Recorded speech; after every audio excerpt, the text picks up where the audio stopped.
Imagine walking into a store, excited to make a big change, only to be met with pure disrespect.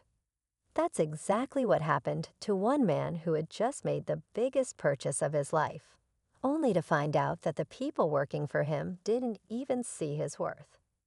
It was a regular afternoon in a high-end clothing store. Customers came and went, browsing through expensive suits and designer shoes. The store had a reputation for its luxury, but also for something else, being a place where not everyone was treated the same.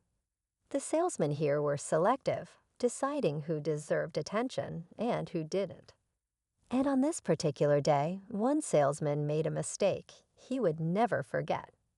A well-dressed black man walked in, his presence confident but unassuming. He wasn't flashy, he wasn't loud. He was just another customer. Or at least that's what the salesman thought.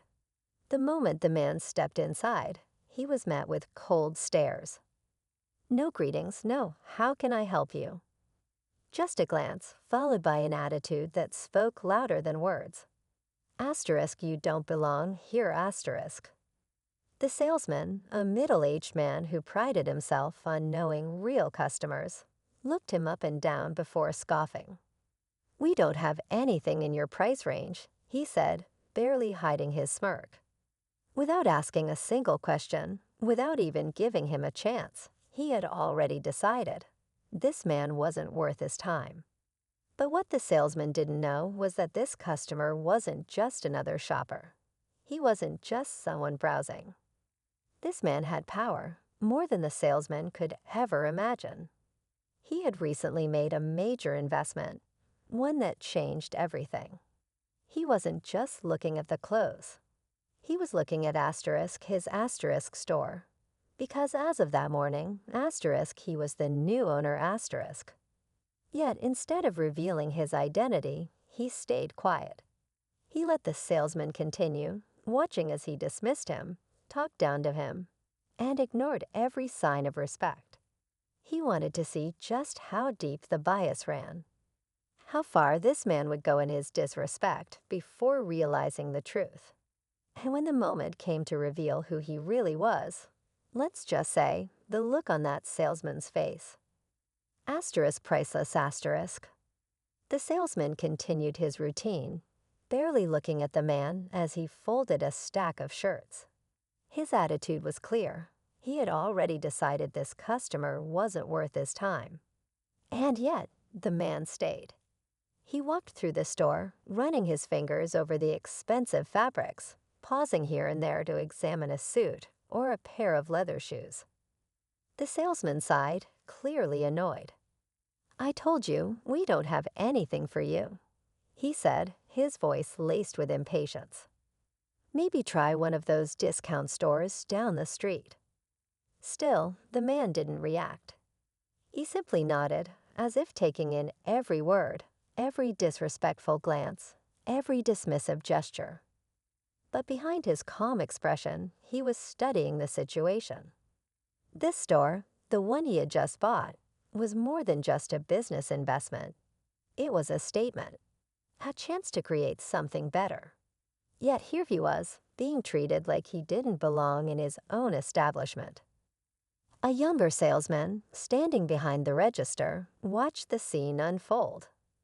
He looked uneasy, shifting his weight from one foot to the other. Unlike his colleague, he wasn't so quick to judge. He had seen enough in life to know that appearances could be deceiving. And something about this man, the way he carried himself, the quiet confidence in his eyes, told him that he wasn't just another customer. Would you like to see our latest collection?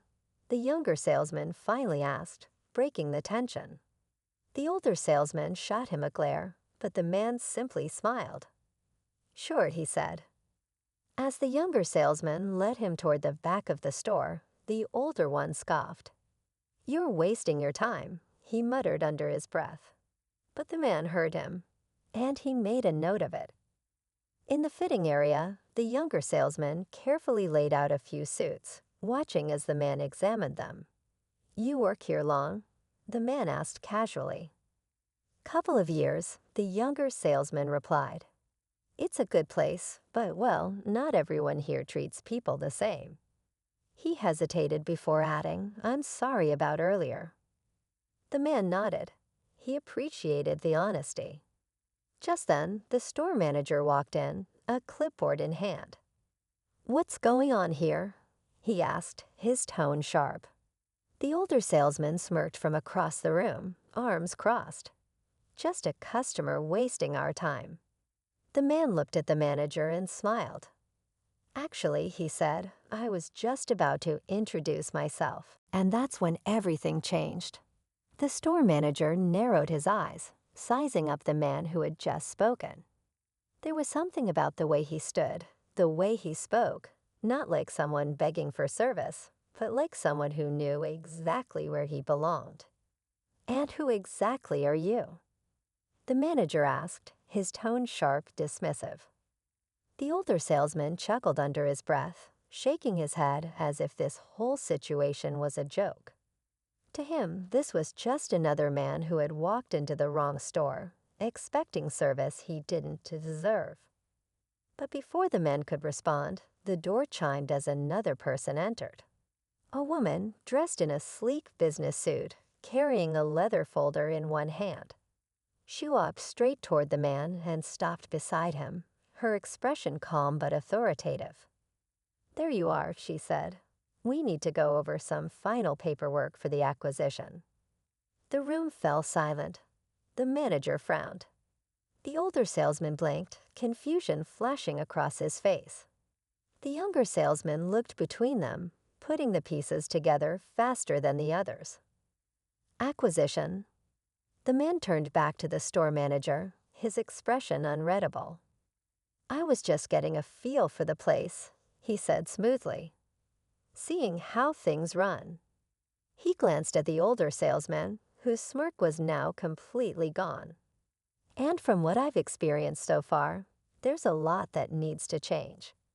The manager opened his mouth, then closed it again. It was clear now this man wasn't just another customer.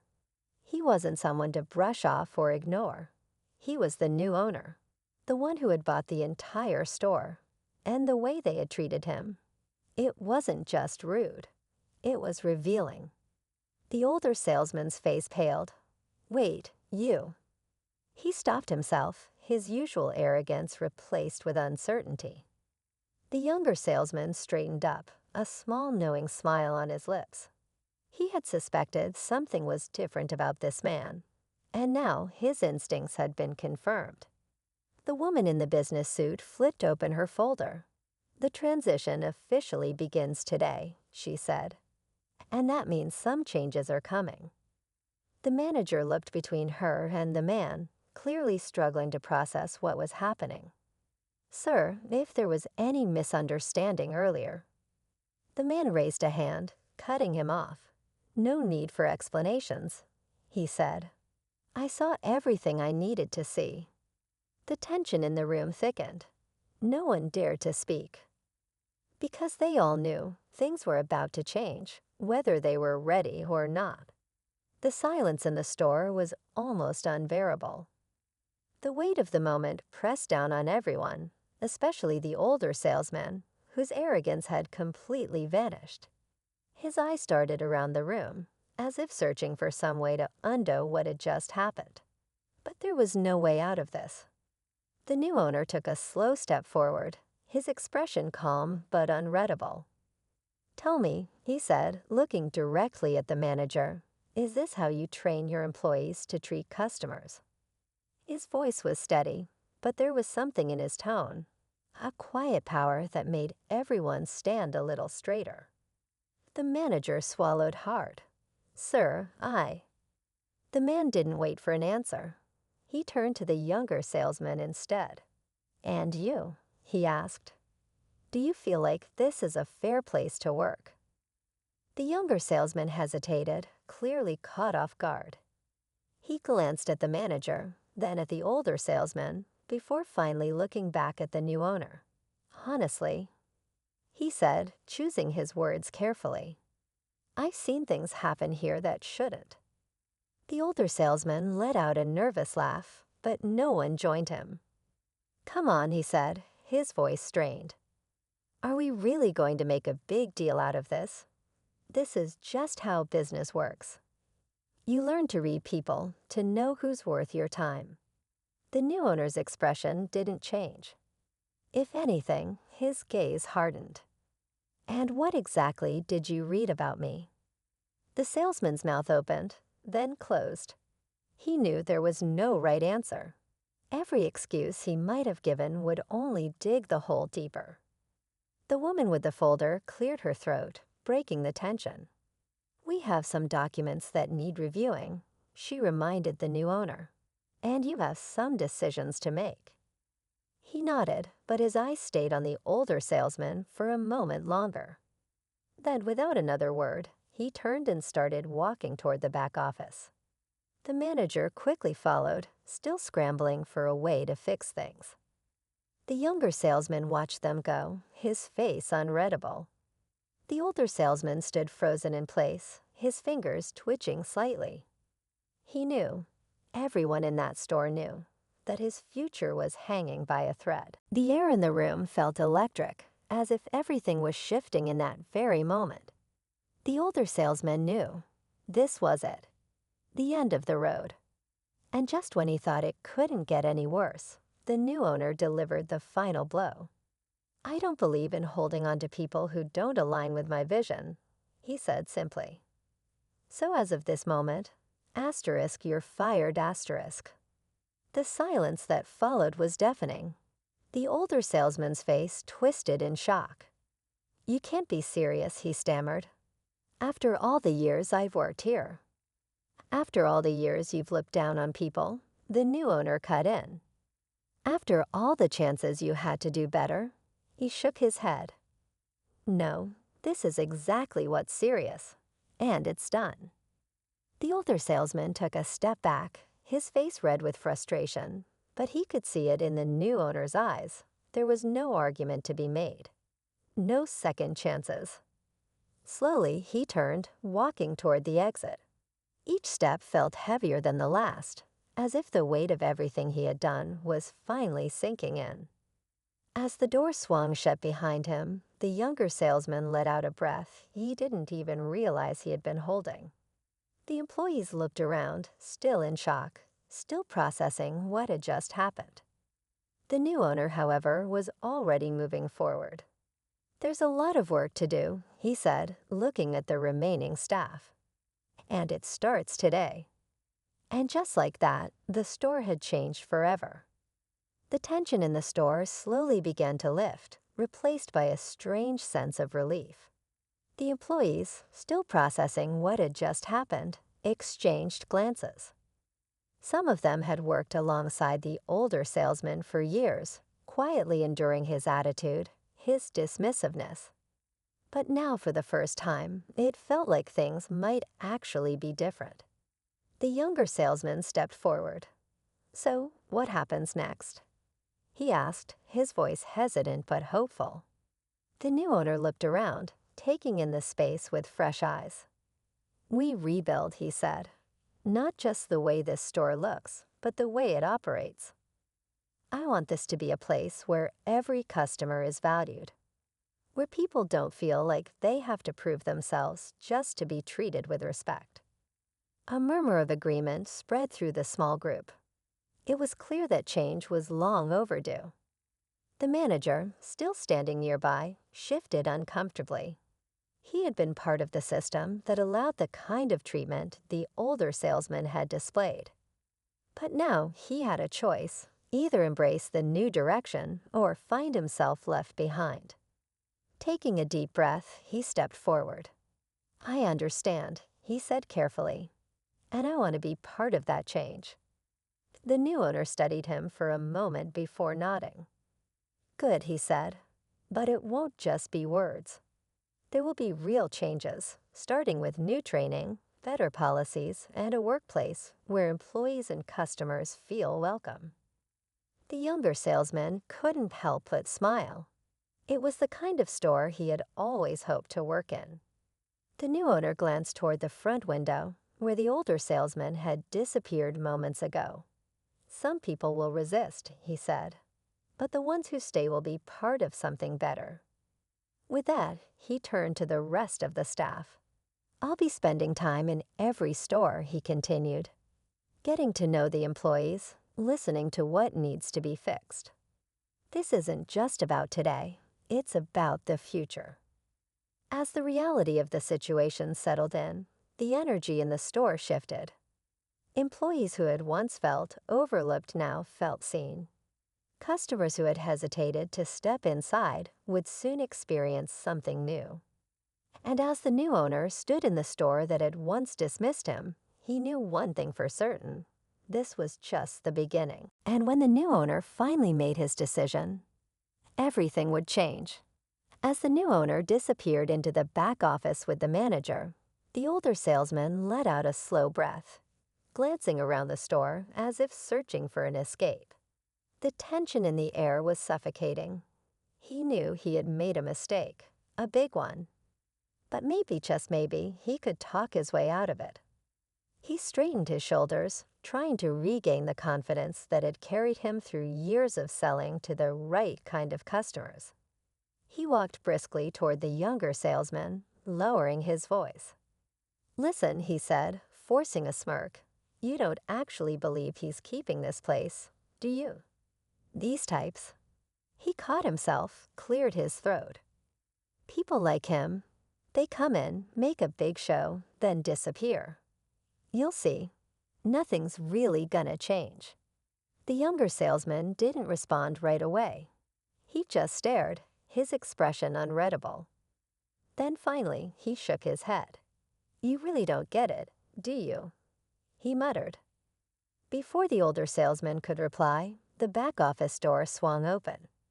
The new owner stepped out, the manager trailing behind him, looking pale and uneasy. But something was different. The way the new owner carried himself now, it wasn't just quiet confidence. It was something stronger. A decision had been made. He took a few steps forward, looking around the store, taking in every detail. Then, in a calm but firm voice, he said, "I want every employee here, right now." The staff quickly gathered, sensing the weight of the moment. The older salesman took a cautious step back, as if trying to blend into the background, but it was too late for that. The new owner turned to face them all, his gaze steady. "I bought this store because I believe in what it can be," he said. "A place where people are treated with respect. A place where service isn't based on assumptions." His eyes flickered to the older salesman, who stiffened but said nothing. Then, just when everyone thought they knew where this was going, the second twist hit. The new owner reached into his pocket and pulled out a folded piece of paper. He handed it to the manager. "Before we move forward, there's one more thing I need to share." The manager unfolded the paper, his eyes scanning the text. And then, in front of everyone, his face drained of color. His hands trembled slightly as he looked up. "This," his voice was barely above a whisper, "this changes everything." The older salesman took a step forward, squinting at the document. "What is it?" he demanded. The new owner met his gaze, his expression unreadable. "Let's just say," he said slowly, "I'm not asterisk, just asterisk the new owner." And just like that, the entire store held its breath, waiting for what was about to come next. The store fell into complete silence as everyone watched the manager, his hands shaking slightly as he gripped the paper. His eyes darted back and forth, reading the words again as if hoping he had misunderstood. But the truth was right there in front of him. There was no escaping it. The older salesman, growing impatient, took another step forward. "Well, what does it say?" he demanded, his voice sharper than before. The new owner let the tension hang for a moment before finally speaking.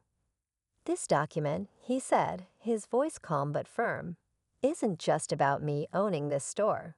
It's about who I really am." The manager exhaled shakily, and cleared his throat. "It's a full acquisition report," he said, barely able to get the words out. "Not just for Asterisk, this Asterisk location, but for the Asterisk entire Asterisk company."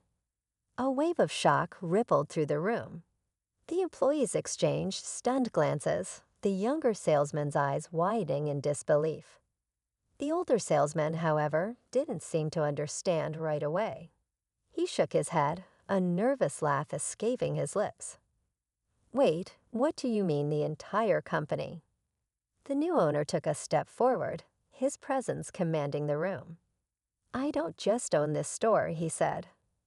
"I own the entire chain, every location, every department, every employee, including Asterisk U Asterisk." The weight of those words hit like a hammer. The older salesman visibly paled, his once smug expression crumbling into sheer panic. He opened his mouth to speak, but for the first time, he had nothing to say. No excuse. No way out. The manager, still shaken, finally gathered himself enough to ask, "So, what happens now?" The new owner looked around the store at the employees who had been watching, waiting, wondering what this would mean for them. Then he turned his gaze back to the older salesman, who stood frozen, his hands clenched at his sides. "What happens now," the new owner said, "is change.